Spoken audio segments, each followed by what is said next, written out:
Bom dia! Mais uma manhã, mais um devocional e nós aqui novamente meditando na palavra do Senhor. Ainda no capítulo 3 de Lucas, a partir do versículo 21, fala do batismo de Jesus. Diz, depois do batismo de todo aquele povo, que João Batista estava ali realizando, Jesus também foi batizado e quando Jesus estava orando, o céu se abriu. Que coisa maravilhosa, meus irmãos! O céu se abriu. Talvez naquele dia de forma visível para todos, mas certamente várias vezes, de forma espiritual, acontece sobre nós de o céu se abrir. É na oração. Quer que o céu se abra? É na oração. É de joelho. É buscando o Senhor em oração. E aí o versículo 22 diz que o Espírito Santo desceu na forma de uma pomba sobre ele e do céu veio uma voz que disse: Tu és o meu filho querido e me dás muita alegria. Esse texto é tão maravilhoso porque neles nós encontramos as três pessoas da Trindade: Jesus, o Espírito Santo que desceu ali e o Pai bradando a voz. Olha que encontro maravilhoso! É um motivo de celebração, a Trindade toda ali. E eu gosto muito dessa situação de Jesus estar orando, porque somente no Evangelho de Lucas, esse fato que ele orou no batismo está descrito. A humanidade de Cristo, ele como Filho do Homem, mostrando-se dependente do Pai. A vida de oração de Jesus Cristo é um tema que domina esse Evangelho. É um marco para nós. É um chamado para nós orarmos. Eu te peço de todas as maneiras possíveis, estou ouvindo esse devocional, não deixe de passar quando acabar de fazer uma oração a Deus. O Senhor está te chamando para a oração nesse devocional. Jesus Cristo dando exemplo, no seu batismo, ele orando, ele dá um exemplo de chamar nós para a oração.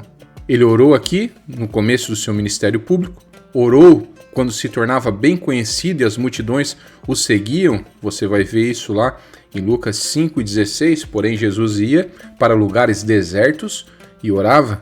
Ele passou uma noite inteira em oração antes de escolher os 12 discípulos. Está escrito, Lucas capítulo 6, versículo 12, naquela ocasião Jesus subiu um monte para orar e passou a noite orando a Deus. Jesus passou a noite orando para escolher os 12 apóstolos. E tem pessoas que tomam decisão de mudar de igreja, mudar de cidade, mudar de emprego, sem nem ao menos perguntar para o Senhor qual é a direção. Outros até perguntam, mas não esperam a resposta e vão. E aí depois, o preço é caro e paga um preço caro em oração, clamando por misericórdia, dizendo: Deus, por que o Senhor me deixou chegar nessa situação? Mas você não orou. Jesus também orou antes do episódio em Cesaré de Filipe, o auge do seu ministério de ensino.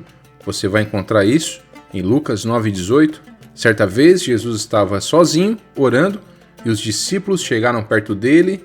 Então ele perguntou: quem o povo diz que eu sou? Ele estava ali, orando, sozinho, orando. Jesus também orou no Monte da Transfiguração. Lucas 9,28. Mais ou menos uma semana depois de ter dito essas coisas, Jesus levou Pedro, João e Tiago e subiu o monte para orar.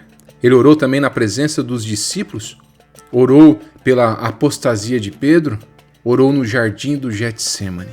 Lucas 22, 44. Jesus mostrou que em todos os momentos nós devemos orar, todas as situações. E ele mostrou também que na hora da aflição nós devemos orar. Lucas 22, 44 diz: cheio de uma grande aflição, Jesus orava com mais força ainda, e o seu suor era como gotas de sangue caindo no chão. Então não me diga que você está extremamente estressado, porque você ainda não está suando como gotas de sangue. O Senhor Jesus aqui sim estava cheio de grande aflição, não pelo medo da cruz, não pelo medo da perseguição, muito menos pelo medo da morte, mas porque ele sabia que ele ficaria sozinho contra a ira de Deus pelo pecado. Ele sabia que toda a ira de Deus, do meu pecado, viria sobre ele naquele momento, naquela cruz. E é interessante o veredito que Deus dá para Jesus depois do seu batismo.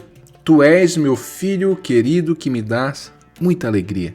O batismo de Jesus foi uma das 3 vezes que Deus falou do céu em relação ao ministério do seu Filho na terra. Por 30 anos, o olho de Deus examinou a vida perfeita em Nazaré. E aqui vem o seu veredito: em ti eu me alegro. As outras 2 vezes que Deus falou publicamente do céu foi quando Pedro sugeriu construir 3 tabernáculos no Monte da Transfiguração, Lucas 9,35, e da nuvem veio uma voz e disse: este é o meu filho, o meu escolhido, escutem o que ele diz. E também quando os gregos vieram a Filipe desejando ver Jesus. Foram esses 3 momentos, mas isso mostra quem era Jesus. Deus se alegrava pela forma que ele vivia, porque a santidade de Deus faz com que ele queira a nossa santidade. Então, quando pecamos, ofendemos a sua santidade. Então, se encontramos alguém na terra, a única pessoa que passou por essa terra sem pecar, quando encontramos Jesus e vemos uma vida inteira sem pecado, logo podemos entender que Jesus de forma alguma ofendeu a santidade de Deus. E aí o veredito é isso, meu filho querido, que me dá muita alegria. De igual modo eu digo para você, não desista de servir a Deus, não desista de buscar uma santidade para agradar a Deus, de abrir mão de algumas coisas da sua vida, de alguns prazeres para Deus. Olha o que Jesus abriu mão. Jesus abriu mão do céu. Jesus abriu mão da glória. Ele despiu-se da glória, da majestade e veio para essa terra só para sofrer. Uma vida simples, de servo, humilde, sofredora. Abandonado pelas pessoas, humilhado, cuspido, rejeitado por aqueles que ele veio salvar. Você já parou para pensar nisso? Alguém está dentro de um carro está no precipício, e o carro está ali caindo no precipício, aí chega o bombeiro para salvar, e a pessoa de dentro do carro diz: eu não aceito você, eu não quero você. E o bombeiro vai ali se dedicando, dando a sua vida, vai descendo pelas pedras, descendo pela corda, e a pessoa diz: eu não quero você, eu odeio você, eu não gosto do que você fala. E o bombeiro continua ali em silêncio, indo em direção da morte para salvar aquela pessoa, e ele vai lá e salva aquela pessoa, e para salvar ele perde a vida dele. O bombeiro tem que morrer para salvar aquela pessoa, e aquela pessoa olha e rejeita ele, mas mesmo assim ele sabe da sua missão e ele dá a sua vida por aquela pessoa. Só Jesus para fazer isso. Nenhum de nós conseguiríamos fazer isso. Mas ele nos amou, mesmo quando ainda nós não o amávamos. Mesmo quando você ainda o rejeitava, ele te amou. Por isso que dá tempo de você reverter essa cena, de você começar a olhar para aquele que te salvou e dizer: não, pai, eu te amo. Não, o Senhor me salvou, eu ia cair naquele precipício, então daqui para frente que o Senhor pedir, eu vou fazer. Eu vou me dedicar para ti o máximo que der. O Senhor me tirou do precipício, eu iria morrer. E o Senhor me salvou. Vale a pena dedicar-se a esse Jesus. Quem sabe um dia na glória, nós ouviremos também: tu és o meu filho querido. Amém? Louvamos a Deus então por esse devocional, por esse dia, por esse pensamento, por Deus ter falado conosco através dessa palavra de Lucas 3. Quanta coisa boa nós podemos tirar do batismo de Jesus. Louvado seja o seu santo nome. Vamos orar? Te louvamos, Deus, pela tua graça, pela tua bênção, pelo teu amor, pelo teu sacrifício, Pai, pela tua vida de sacrifício. Te louvamos porque deste a vida em nosso lugar, Pai. Não há nada que nós possamos fazer para pagar, Senhor. Mas nós queremos o máximo dedicar nossa vida a Ti, então nos ajude, Senhor. Nos dê força, nos dê direção, nos mostre como nós devemos nos comportar para Te agradar, Senhor.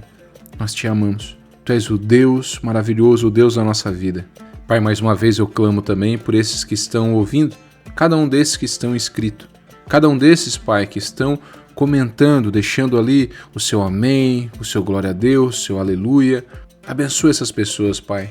Traduz esse amém. Traduz, Pai, pelo motivo da oração dessa pessoa, para aquilo que ela deseja, aquilo que ela precisa, Pai. E atende, Pai, segundo a Tua vontade. Guarda-nos, abençoa, nos protege. É tudo que eu te peço e te agradeço em nome de Jesus. Amém.